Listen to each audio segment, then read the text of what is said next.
Eu quero falar de um outro tema que está pegando também nesse começo de semana. Dezenas de aviões israelenses bombardearam cerca de 800 alvos do grupo xiita libanês Hezbollah, localizados ali no sul do Líbano e também no Vale do Beqa, nesta segunda-feira, deixando ao menos 356 mortos. E a gente está falando, segundo o Ministério da Saúde libanês, incluiriam também mulheres e crianças. As ações ocorreram enquanto cidadãos libaneses eram alertados a se afastarem de posições do Hezbollah, um dia depois do grupo ter lançado cerca de 150 foguetes, mísseis e drones contra Israel. Mas Israel tem aquela estrutura, né, chamada de domo de ferro, que consegue interceptar esses ataques.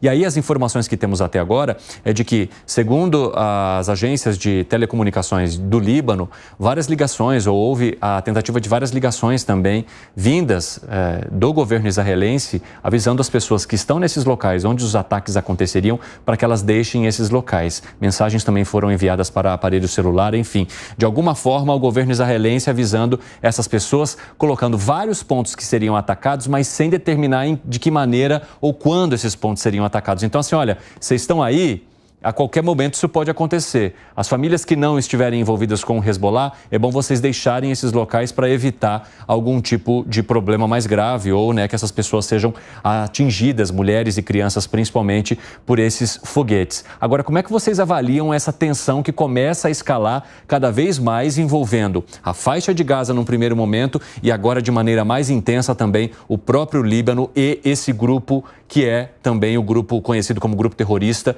que é o Hezbollah, hein, Gustavo Segré? O Israel estava quieto até o Hamas invadir, sequestrar, estuprar, colocar no forno bebês. Estamos esquecendo disso, né? E aí veio a retaliação. Quando veio a retaliação, um monte de gente criticando a ação do Israel. Inclusive, o outro dia, Piperno, que você mencionou que tinha 40 mil falecidos, teve pessoas que me acompanham nas redes que me mandou, pergunta qual é a fonte, porque não teve 40 mil pessoas que faleceram nessa situação. Mas, ao margem disso. Agora veio a questão do Hezbollah. O Israel já avisou, vou exterminar o Hezbollah também. Então ele está avisando, não estou justificando uma ação nem a outra, sou contra a guerra em todos os sentidos. Mas nesse caso em particular, a Hezbollah manda mísseis para Israel. O que interpreta? Que Israel vai falar, mandaram mísseis contra mim, poxa, que pena. Não, vai ter retaliação, lógico que vai ter retaliação. E uma característica desses grupos extremistas e terroristas, esses sim são terroristas, é uma característica de colocar gente na frente para que morram civis inocentes e depois dizer, tá vendo, Israel está matando inocentes. E tem um monte de gente que compra essa narrativa. Mas lamento pelo falecimento de qualquer pessoa inocente. O que Israel está fazendo é uma retaliação do que está sendo feito contra Israel. Fábio Piperno, a gente está falando de um ataque, né, que não era visto talvez desde 2006, quando houve, né, aquele intenso embate entre Israel e também o grupo Hezbollah. Nesse momento, se fala em mais de 350 mortes depois desses ataques, da escalada desses ataques. Como é que você avalia a maneira como isso está acontecendo ali no Oriente Médio, principalmente a política que hoje está sendo adotada por Israel de tentar acabar, de fato, com os principais integrantes e líderes e chefes desses grupos que atuam ali na sua vizinhança? Bom, já que você citou 2006, o que aconteceu em 2006? O Hezbollah expulsa Israel do Líbano.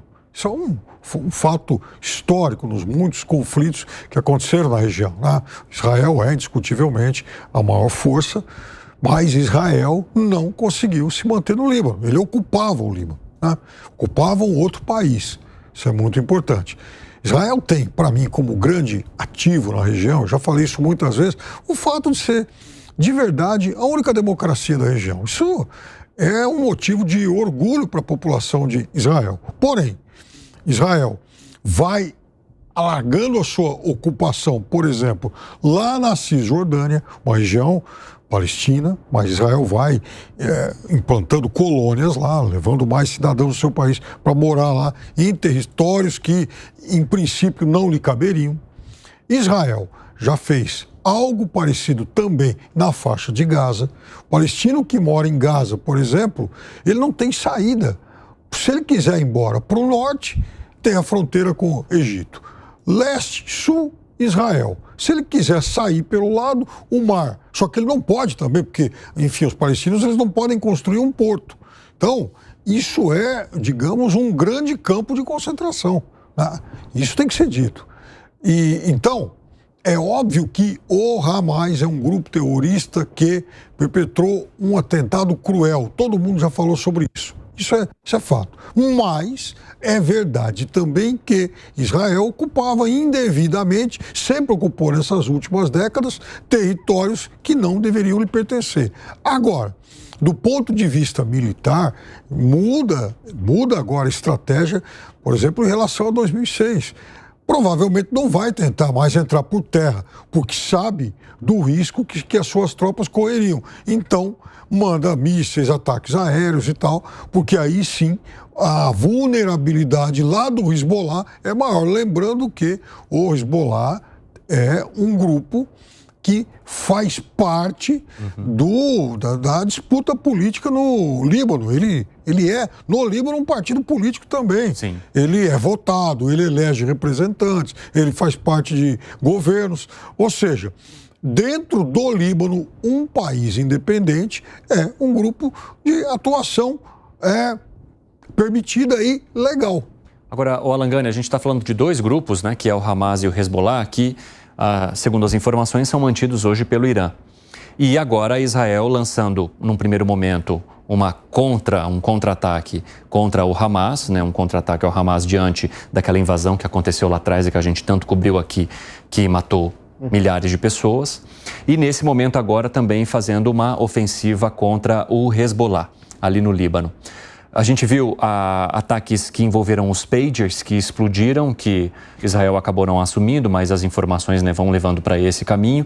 Como é que você acompanha essa escalada de tensão e os movimentos que são feitos hoje por Israel, tanto aqui na faixa de Gaza quanto no Líbano, tentando minar os chefes de ambos os grupos terroristas, o Hamas e o Hezbollah, e de que maneira isso poderia repercutir também em relação ao Irã, que mantém os dois? Evandro, eu vejo com bastante preocupação, porque numa guerra ao terror, e aí é legítimo Israel tentar destruir o Hamas e o Hezbollah, porque a gente está falando de dois grupos terroristas. O problema é como fazer isso sem a morte de civis. E aí que está o grande problema, né? Nesses ataques ao Hamas, você não destruiu o Hamas, inclusive sustentei muito essa opinião aqui no 3 em 1. Diz que não seria a melhor solução para Israel, muito embora isso seria visto como um sinal de fraqueza, né? Mas Israel deveria fortalecer ainda mais as suas fronteiras. Por quê? Porque ia ter uma série de mortes de civis palestinos, que não tem absolutamente nada a ver com isso, e a comunidade internacional ia começar a ficar contra Israel. Dito e feito. A mesma lógica se aplica ao Hezbollah. Não há dúvidas de que o Hezbollah é um grupo terrorista. Mas como é que você ataca o Hezbollah sem danos aos civis no Líbano? Aliás, uma declaração do ministro da Educação de Israel, numa entrevista a uma rede de televisão, me chamou bastante atenção. Ele disse, abre aspas, que não há diferença entre o Hezbollah e os libaneses.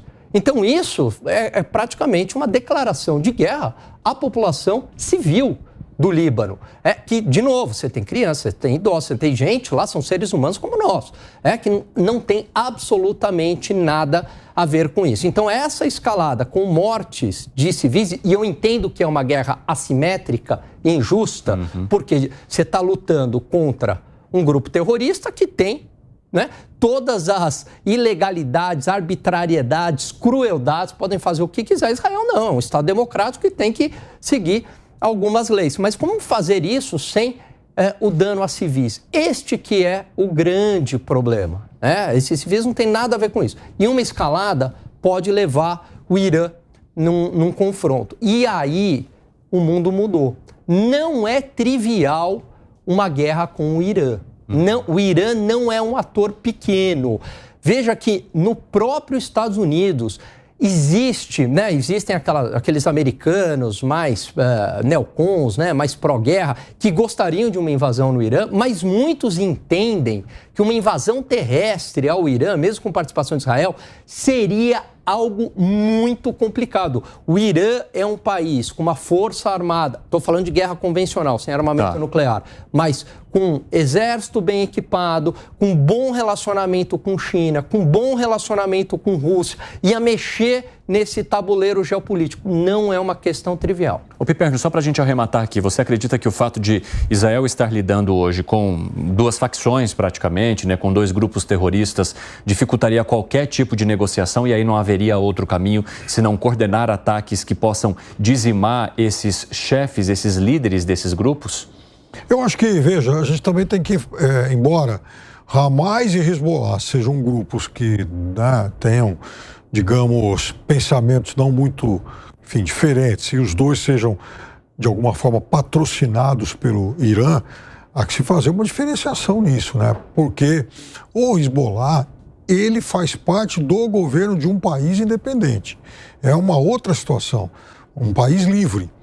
E veja, não há solução sem que isso passe por um acordo de paz com os palestinos.